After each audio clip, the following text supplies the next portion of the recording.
Hey guys, it's Greg here up Northwoods working on go-kart. It's that time of year for me to get the daughter's cart going. Gotta get that monstrous gas tank off, get a new steering wheel put on that fits her better, put her seat in, but right now I'm working on putting the rear axle in. It had a bent gear hub. I'm putting new bearings in, getting everything cleaned up, got the cassettes all cleaned up. Just kind of doing it a little at a time. Gonna get it all together for her, ready to go, because I got a new one coming. So we'll get that on later on. But I'll show you progress as I go here. All right, guys. First thing I'm doing, new bearings. Got one.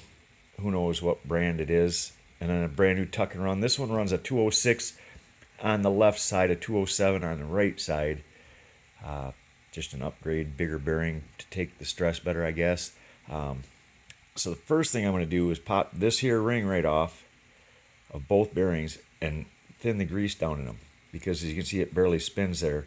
When I spin that back wheel, I want it to spin freely. This is going to have some roll speed. That's what we're going to build into it by doing that. So you just pop this shield off. There might be a plastic behind it. You pop that out too, and I clean it with brake cleaner, and then I spray it with Tri-Flow and put it back together. Okay guys, so there's the bearing with both of these out. Now I'm going to clean it with brake cleaner and then spray Tri-Flow in it. The tuck and run bearing already spins really good. Obviously they put a thinner grease in the tuck and run than a stock type bearing. So I'm not going to do the tuck and run one right now, but every week when I get done racing, I pull them apart, pull the covers off, ultrasonic clean, and re-oil them every time the cart goes to the track. And a lot of guys won't do that, and it's, in my opinion, that's one of the things that makes a difference of winning and not winning. If you're not willing to do what it takes to win, you're not going to win.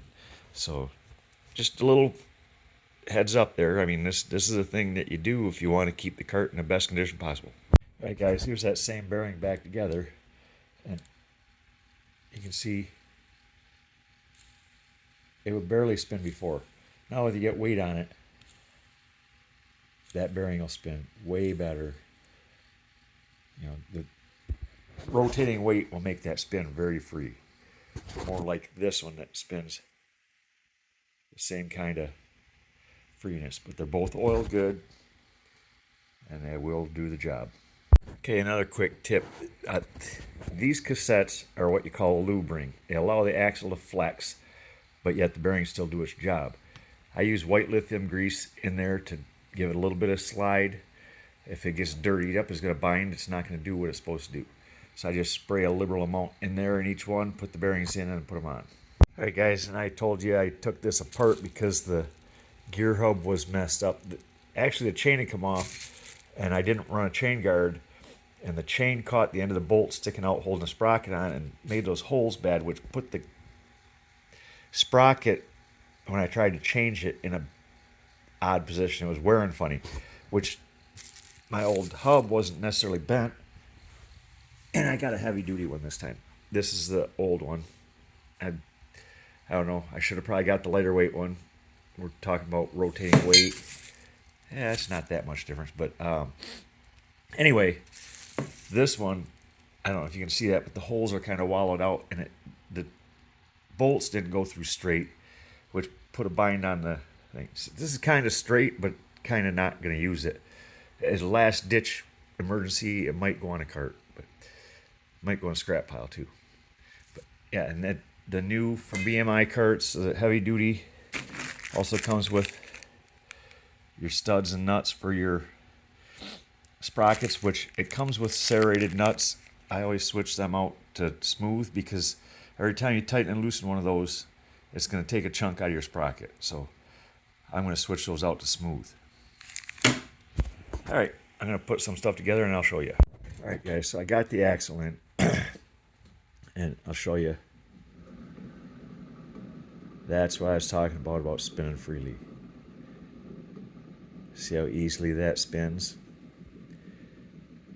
That thing will get maximum roll, take off, roll in, whatever the case may be. If you're not spinning that free, you're not rolling free enough. You're losing speed. Your motor can't push the drag of the axle. And then when you let off the throttle, if you have to, going into the corner, it's like applying a brake. So get it to roll. Got to show you too another thing, kind of important. These are the rear hubs. That's the keyway. My buddy had this cart for the whole last half of the season. His daughter was running it. I didn't do the take it apart every week, or I'd have noticed that. I don't know if you can see it. There's a little bit of a groove right there where this hub was spinning a little bit. The keyway was gone. There was no keyway in it when I just took it apart, which tells me she was saying she thought the clutch was slipping.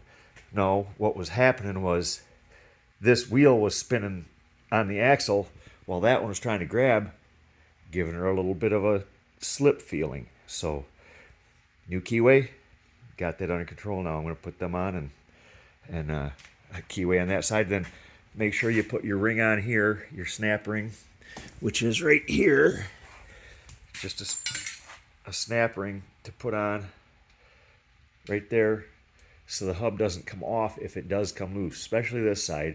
That side's going to go in normally towards the brake rotor, but this side is going to want to try to come off. So you've got to stop it from the tire falling off. If for some reason your keyway comes off and your set screw here, if that set screw comes loose, it can slide. So, all right, guys, that's a little more. All right, guys, so there it is. Clip on. And I did this wrong. I'm going to show you. That's the outside hub. That's the inside hub. Double versus single set screw. Keyway is in. Snap ring on. I forgot to put the brake rotor guard on, so I had to take the parts. I mean, it's been sitting here a long time in parts. I kind of just played it by ear, putting it together, but there it is. One free spinning, fully functional, cleaned, new bearings, rear axle, ready to race.